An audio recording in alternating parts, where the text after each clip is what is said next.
Dito ako ngayon para i-testing tong New Balanciero. Yan.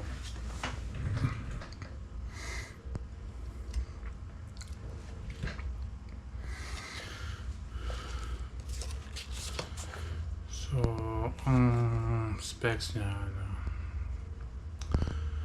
yung Fresh Foam X, yung gamit nilang foam, malambot, saka ito may toe protect siya, saka yun, makapal yung foam niya dito, siguro comfortable to. Yan. Tapos isa pang specs niya Vibram. Tapos sabi dual density daw, pero ayun, titignan ko, parang naninibago na ako sa pag sinabing dual density, pero feel ko nga ito mas malambot sa taas kaysa sa baba. Ayan, na-feel ko ang galing. Hindi mo nakita yung niya, hindi kita yung parang isa lang siya, hindi katulad nito. Ito, ayan, mas malambot dito, mas matigas dito. Ayan, parang kasi ito purpose ito, parang lumalakad ka lang, mapifeel mo agad yung lambot. Yun, yung ganito kasing mas matigas na foam, siya, mas stable lang siya. Kasi kagaya ng may sapatos isa na sobrang lambot lang niya talaga. Pag lakad napakasarap niya, pero pag takbo ka na, parang marshmallow siya, gumaganon na yung mahilig, ganon, parang kulang sa support. Pero ito yan, ito yung sample ng mga ito yung yung sabihin dual density. Ayan, to parang ito mas matigas to, pero dito mas malambot. Ayan, ito matagal din dual density nung matagal na tong sapatos na to ganyan. Pero ngayon bago na yung design ng dual density. Ito pa yung dual density na sample. Pero ito maganda tong dual density nito kasi sobrang lambot niya ito bago dito. Kasi pag kunwari tumalong ka or tumakbo ka, mas malakas na yung siguro parang triple yung bigat na yung impact, siyempre sasagad yung malambot na foam, tapos magagamit na yung mas matigas na foam, ma-absorb niya yung shock. Ayan, so lalakad ko yan, ilakad ko sa testing ko anong feeling ng nung Yero na to. Yan, yung alam kanina yung titignan ko ng pronounce yung Yero, kala ko yung pala ibig sabihin nun iron, sa Spanish, parang Spanish yun nakita ko. Yero, yan yung Yero na parang bubong, Yero, iron, kaya madali lang pala siyang i-pronounce, Yero. So sige, kita ulit tayo, gagamitin ko siya, pakita ko.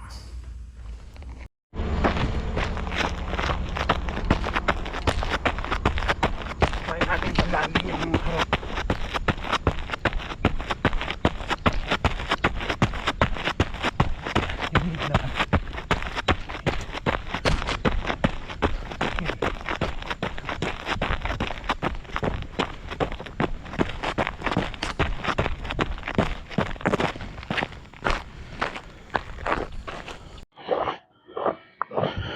So guys, eto na, tinetesting na natin,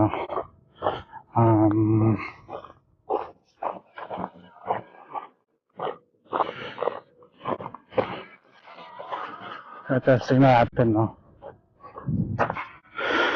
ayun, okay siya, press ko sa paa,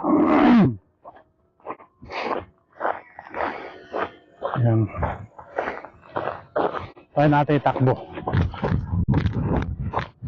Maganda yung yung response niya.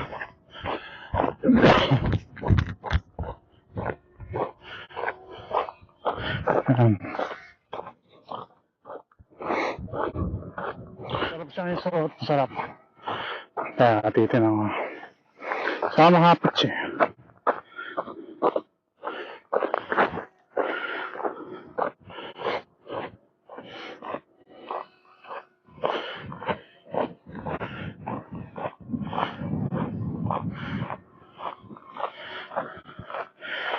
Yan. Alam nyo, gustong gusto ko yung yung Vibram. Pagka running shoes. Kunwari konti lang naman ng sapatos mo. Kunwari bibili ka lang ng panggamit mo araw-araw. Maganda na yung trail running. Kasi matibay yung outsole nito eh. Yan, pagkanta Vibram, no? Tsaka, ang kapal niya. Alam niyo kasi kung bakit ito kasi yung Vibram na ito. Hindi sila gumagamit itong Vibram kasi yung reputation nito maganda. No, pa lang. Nasa 1930s meron na siya. Kasi si Vitali. Si Vitali Bramani, yun. Mountaineer yun, nag-hike yun sa Italian Alps. Italian yun. May mga ice ganun. Tapos may mga namatay na kasama yun. Dahil sa sapatos. Tapos, ayun, nag-develop siya ng gano'n, ng soul. Pero ang nagpondo sa kanya, yung tumulong sa kanya, malaking role sa kanya, yung si Pirelli. Alam niyo naman yung si Pirelli, yung gulong din yun sa F1 yun. Yung F1, yung karera, yun yung gamit nilang gulong.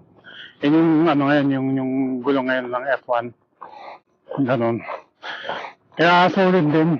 Ang top leading brand din yung yung mga may kagagawan dito sa sole na to. Yung nagpinansa niya para gamitin yung rudder nila. Yung Adidas meron din pero sobrang dalang lang. Pero yun nga, parehas. Yung Pirelli kasi German brand din yun eh. Parehas din. Hindi. Italian pala, no? Italian. Kasi itong Vibram, din to, Italian to eh. Tapos yung Adidas, meron din, pero sobrang dalang lang. Kasi ang talagang kakulab nila dyan, yung Continental. Ano naman yung Continental na yun sa yun yung German, no? Yung Adidas, German din. Nagkataon din para silang Aleman, no? Ganon. Pero pinagkaiba nila yung Vibram, yun.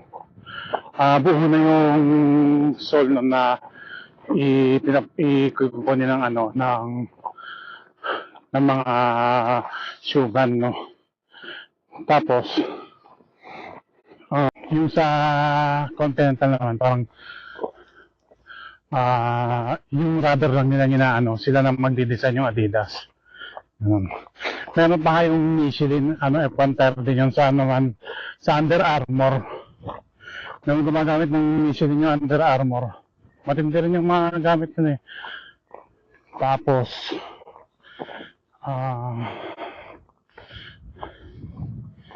pero meron din Vibram din sa sa Under Armour, yung mga tactical boots nila. Yan din nga ito, parang hindi umiinit. Maganda siya, mataas yung niya, yung sa toe box niya mataas. Masarap ganun gawin yung paano.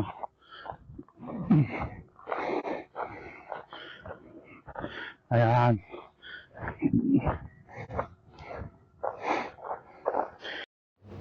Yan, so nag-slow mo tayo dito ng takbo pero unfortunately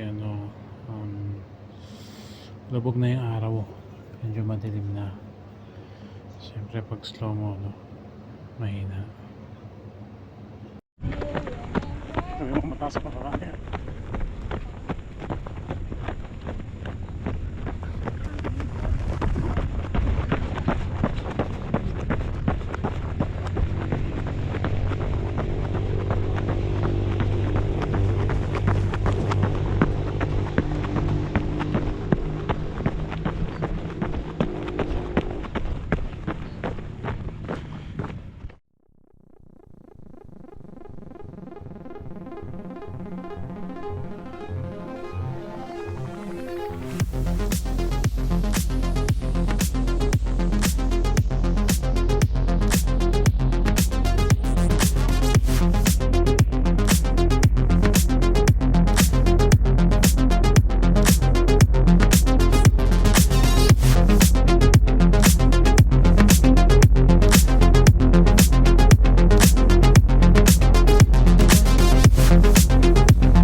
So, ayun na nga po. So, anong verdict natin dito? Ayun, yung experience ko, yung rocker niya, no? Yung tumba-tumba niya. Feel na feel ko yung tumba-tumba niya dahil medyo may pagka-firm yung midsole niya. Ayan. Ayan. Tapos, ang isang nagustuhan ko dito, hindi ko masyadong hinigpitan to. Kaya yung simpleng tali lang. Hindi siya loose sa paa ko, hindi siya kumakawala. Kahit tumakbo ako, hindi siya katulad ng iba na na-try ko. Basta naayos nila mabuti yung part na yun na hindi nalalaglag yung sapatos. Yung iba kasi kailangan pakahigpit-higpitan ko pa ito. Hindi, ang galing niya. Yun na-feel ko sa kanya. Tapos, yun, dahil siguro dito sa, yung dila niya, nakatay yung magkabilaan. Yan. Dagdag support. Saka, yung maiwasan dito yung tongue migration. So, kahit hindi ko masyado higpitan, yung lumilipat gano'n yung dila, di ba? Pag ginagamit mo, madalas yun pagka hindi nakagaset yung ayan, yung dila niya. Ayan, gazetted tongue yung tawag doon. So, ayun, mukhang matibay siya. Feel ko naman na matibay talaga. So, dapat mo bang bilhin to? May tatlong klase ng buyer sa iniisip ko. Tatlong klase ng buyer sa iniisip ko. No? Kung panggamit mo lang na puro itong gagamitin mo, siguro mag-try ka sa kung kunwari ako, kasi syempre iba-ibang stage ko na naranasan. No? nung time na mga nauna, pipili ako ng isang sapatos na gagamitin ko lagi araw-araw. Ganon. May stage ako na ganon sa buhay ko. Siguro kung nasa stage ako ng ganon, hindi ko yan kasi medyo pricey siya, tapos parang nakaka-boring din yung ano niya, yung tak niya ganon. Siguro mag Nike ako, or yung basta pang trail na yung may mga ibang brand pa na magaganda. Ganon. Pero kung kunwari collector ka na ginagamit mo rin, oo, tulad ko na maganda to sa line up para meron kang variability, no? Pwede mong gamitin ganon. Maganda siya sa line up kasi talagang may advantage talaga siya. Medyo pricey nga lang siya. Or kung collector ka no, ng mga trail shoes, maganda rin sa line up to.